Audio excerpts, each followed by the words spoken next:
해석과 정확한 말, 1. 문학의 다양한 해석.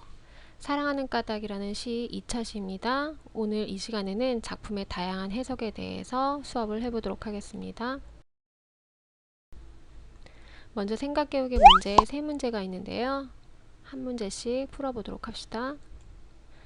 첫 번째 문제, 작품에 대한 해석이 다양한 이유가 뭘까를 질문을 하고 있는데요.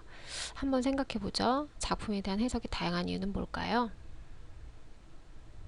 여러 가지 생각이 머릿속에 떠오를 것 같은데 그 중에 하나일 것 같아요. 사람마다 관점과 생각이 다르기 때문이다. 이렇게 답을 해볼 수 있을 것 같아요. 이것 말고도 또 다른 답이 여러 가지가 나올 것 같네요. 두 번째 문제, 작품을 해석하는 방법에는 어떤 것이 있을까? 작품을 해석하는 방법에는 어떤 것이 있을까? 이번 시간에 배우는 학습 목표가 바로 이건데요.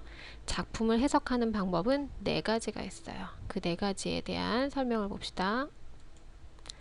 먼저 작품 자체를 가지고 작품을 해석을 하는 경우가 있어요. 작품의 내용만 보는 거죠. 그리고 두 번째는 작품을 쓴 작가와 작품의 관계를 가지고 작품을 해석을 하는 방법이 있고요. 그 다음에 세 번째, 작품에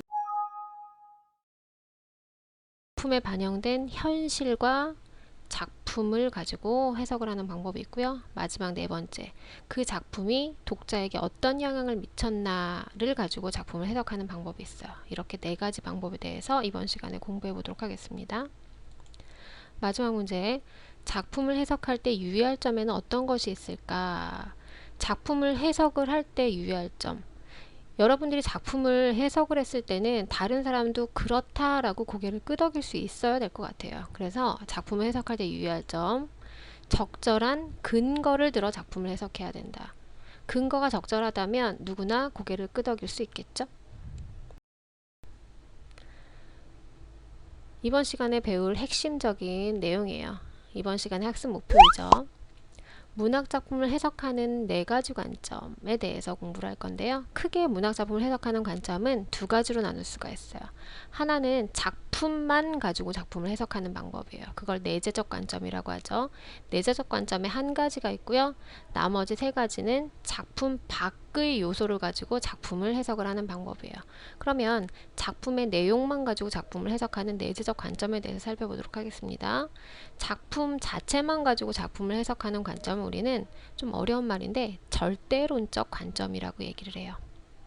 절대론적 관점에 대한 설명을 읽어보면 3가지가 포함이 되어 있는 관점, 외재적 관점, 작품 밖의 요소를 가지고 작품을 해석하는 3가지 관점인데요.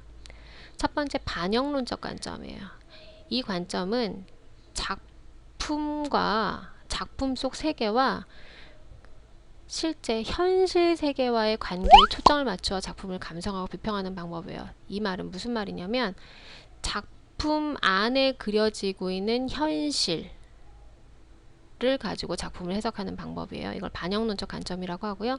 그 다음에 외재적 관점의 2번째, 표현론적 관점인데요. 이거는 그 작품을 쓴 작가와 관련지어서 작품을 해석하는 관점이에요. 작가가 그 작품을 어떤 의도로 창작을 했는지, 작가는 어떤 삶을 살았는지, 그리고 작가가 이 작품을 쓸 때 심리 상태는 어땠는지 이런 것들을 참고해서 작품을 해석하고 비평하는 관점이 표현론적 관점이죠. 외재적 관점의 마지막 3번째는 작품을 독자와 관련지어 해석하는 방법인데요. 이거는 효용론적 관점이라고 해요. 작품이 독자에게 주는 감동과 교훈에 초점을 맞추어 감상하고 비평하는 방법이죠. 이렇게 작품을 해석하는 방법은 4가지가 있습니다.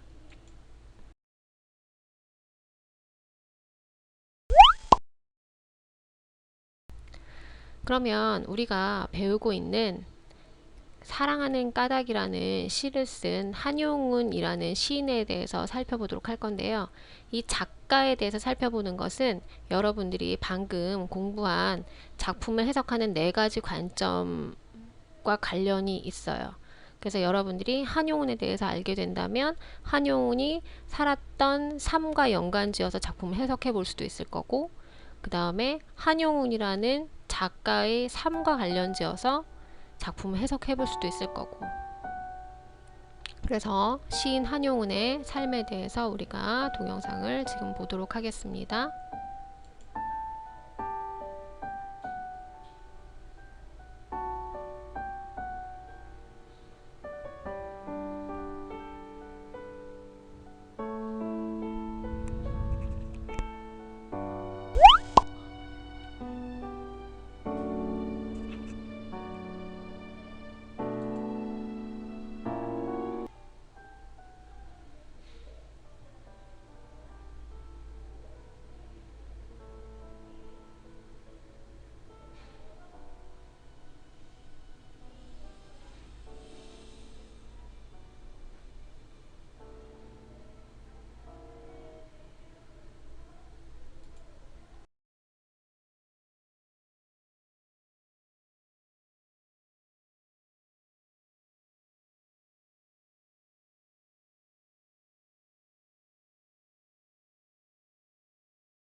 작가 한용운에 대해서 우리가 지금 동영상을 살펴봤는데요. 이 동영상을 통해서 한용운이라는 사람이 어떤 사람인지 여러분들 알 수가 있었어요. 이것이 이제 여러분들이 그 사랑하는 까닭이라는 시를 해석하는데 바탕이 될 것 같아요. 그러면 이 사랑하는 까닭이라는 시에 아주 많이 나오는 당신이라는 것의 의미를 우리가 살펴보고 그 의미에 따라 이 시의 주제를 다양하게 생각을 해보도록 할 거예요. 당신은 나를 조건 없이 사랑하는 사람이에요. 시의 내용만 봤을 때 우리가 이렇게 해석을 할 수가 있는 거죠. 다른 건 하나도 보지 않는 거예요. 시 자체만 가지고 해석을 했을 때 시에 그려지고 있는 당신은 나를 조건 없이 사랑하는 사람이에요. 이렇게 봤을 때 이 시의 주제는 뭐라고 얘기할 수 있다? 조건을 따지지 않는 진정한 사랑이라고 얘기할 수 있다. 이렇게 주제를 우리가 생각을 한다면 이때는 우리는 어떤 관점에서 이 작품을 바라본 거다? 절대론적 관점에서 작품을 바라본 거다 라고 얘기할 수가 있겠죠. 그리고 이번에는 시에 그려진 당신을 절대자, 부처님이라고 해석을 해보도록 할게요. 이렇게 당신을 절대자 혹은 부처님이라고 해석을 하는 것에 근거가 되는 것이 뭐냐면 한용운이라는 사람이 승려였다는 거죠. 승려라는 한용운을 우리가 생각을 해봤을 때 당신은 한용운이 믿던 섬기던 부처님이다 라고 생각을 해볼 수가 있고요. 이렇게 본다면 이 시의 주제는 뭐라고 생각해 볼 수 있겠다? 절대자의 조건 없는 사랑이라고 생각해 볼 수 있겠다. 이렇게 주제를 생각을 해 볼 때 이 작품을 우리가 그 한용운이라는 작가와 관련지어서 해석을 해본 거잖아요. 그래서 이렇게 생각을 하는 것을 우리는 표현론적 관점이라고 얘기를 해요. 그리고 이 시에서 반복적으로 나오는 당신을 이번에는 뭐라고 해석을 해볼 수 있겠다? 일제강점기의 국권을 상실한 조국 혹은 우리 민족이라고 해석을 해볼 수가 있겠다. 이렇게 해석한 근거는 한용운이 살았던 당시가 일제강점기였고 한용운이라는 사람은 승려이기도 했지만 독립을 위해서 노력한 애국지사였다라는 것이죠.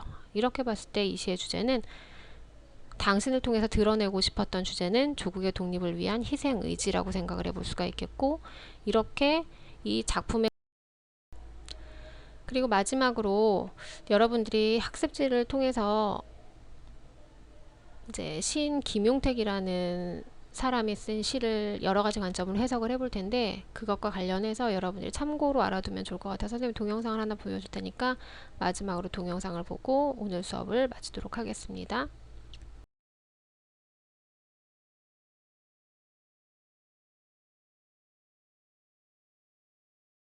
중요한 책들은 다 식구들 읽어야 되고 중요한 신문 칼럼은 다 읽어야 됩니다.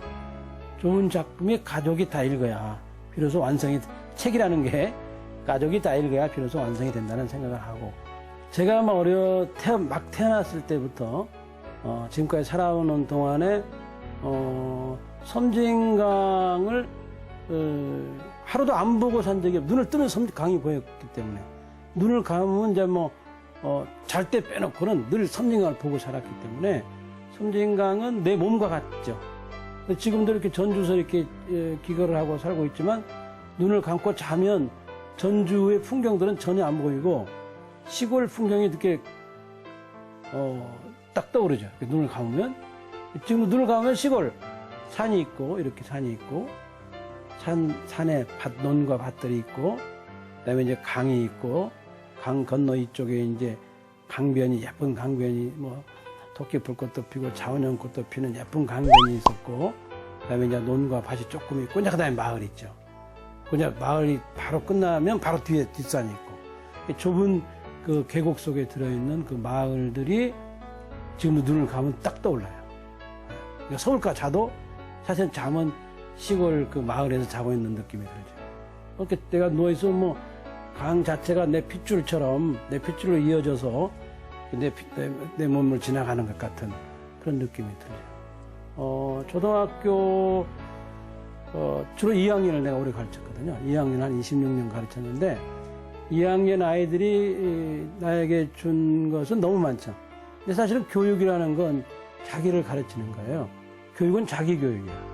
가르치다 보면 내가 배우고 공부를 하게 되는 건데 나는 2학년 아이들한테 너무 많은 걸 가르쳐. 일단 정직하고 진실하죠. 진지하죠. 진정성이 있습니다. 또 깨끗한 영혼을 가지고 있죠. 또 세상을 늘 새로운 눈으로 보는 신비함을 가지고 있어요. 세상의 모든 것들을 자기 것으로 만들 줄 아는 그런 삶의 어떤 기본적인 자세가 되어 있죠. 살 줄 아는 거죠. 그들은 늘 세상이 신비하고 새롭죠. 재미있고 신나고 활기차고 늘 의구심에 가득 차 있고 기대에 가득 차 있고 그런 것들이 내게 늘 이제 내 삶에 활력을 주었죠. 저는 계획이 별로 없는 사람인데 그냥 뭐 책을 만드는 일은 뭐 계속 하고 글을 쓰는 일은 계속.